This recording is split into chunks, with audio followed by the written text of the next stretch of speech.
Sa video na ito ay comment ni Maria Lakwatsa ang aking sasagutin. Madali ba makahanap work na kasambahay dyan sa Spain? Sa totoo lang, sobrang hirap makahanap ng trabaho dito sa Spain dahil sa sobrang dami na ng tao dito. Hindi lang mga Pilipino ang naghahanap ng trabaho, pati mga ibang lahi at meron ding mga Espanyol. Dati, akala ko walang Espanyol na katulong, meron din pala. Kaya ko naman nalaman kasi yung naglilinis ng bahay ng amo ko sa Galicia ay isang Espanyol. Pero mas gusto ng mga amo dito tayong mga Pilipino kasi iba tayong magtrabaho kaysa sa ibang lahi. Kaya mas malaki din ang sahod natin kaysa sa kanila. May mga amo nga lang din talaga na talagang below minimum pa rin ang ibinabayad sa kanilang mga chika or katulong. Pero kung sobra naman sa work, ang mapupuntahan nyo at maliit ang sahod, ang dapat yung gawin ay palihim ng maghanap ng malilipatan habang nagwo-work sa kanila. Para kapag nakahanap ka na ng ibang amo, ay alisan mo na rin kasi lugi ang pagod. Wala ka pa namang papel, kaya okay lang na alisan agad-agad. Kasi pwede rin gawin yan sa'yo ng amo mo. Yung bigla ka na lang sasabihin na huwag ka nang babalik or pwede ka nang umuwi. We don't need you. Kasi hindi mo pala alam na lihim na sila naghahanap ng kapalit mo dahil meron silang hindi nagustuhan sa'yo. Baka hindi nila nagustuhan ang trabaho mo or hindi okay ang pag-aalaga mo sa anak nila. Kaya ang advice talaga sa mga bago pa lang sa trabaho na bata ang pinakadapat na priority. Para kapag okay ka sa bata, malaki ang chance na magtagal ka sa kanila. Ganyan ang sitwasyon dito. Kapag hindi nyo nagustuhan ang bawat isa, pwede nyong alisan anytime. Marami dito mga bagong dating ang inaabot ng mahigit isang buwan na wala pa rin nahahanap na trabaho. Kaya kung binabalak nyo magpunta dito sa Spain, kailangang matibay ang loob nyo.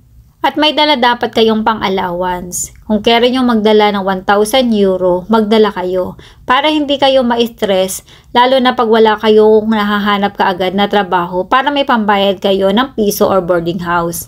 Marami din dito ng mga bagong dating na part-time lang ang nahahanap nila. Kaya dapat matiyaga kayo. Sa simula talaga, medyo mahirap. May mga kababayan naman tayo na swerte na nakakahanap agad ng amo.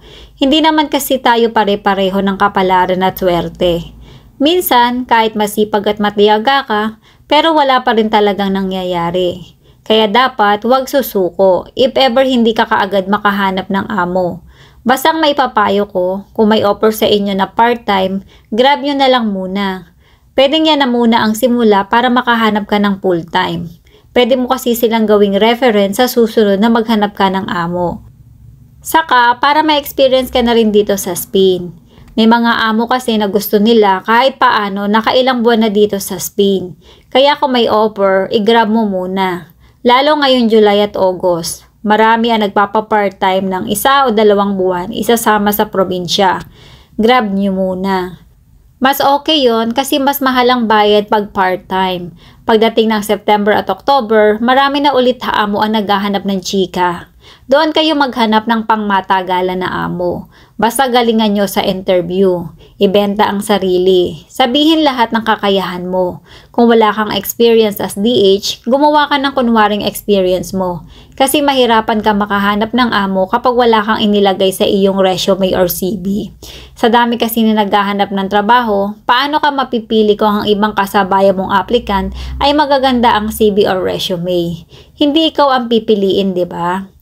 At kapag gumawa kayo ng CV or resume, dapat simple lang, naka-English dapat, at huwag picture sa passport ang ilalagay nyo, kasi hindi naman professional ang ina-applyan nyo, kundi as DH. At huwag habaan, ilagay lang ang personal information mo tulad ng name, age, status, at lahat ng experience mo as DH. Yun lang. Saka yung reference mo, para hindi ma-intimidate yung amo sa'yo. I-message or tatawagan ka naman ng amo para sa iba niyang katanungan sa'yo at may personal interview ka pa. Kaya dapat narito na muna kayo sa Madrid, Spain kapag maghanap kayo ng amo kasi need talaga ng personal interview bago ma-hire sa trabaho. Kapag babayang maghahanap ng trabaho dito, malaki ang chance na makahanap agad. Pero kapag lalaki, hirap makatagpo agad ng trabaho. Kaya sa mga lalaki na pupunta ng Spain, pag-isipan ng maraming beses kasi struggle ang pagdadaanan nyo bago makahanap ng full-time.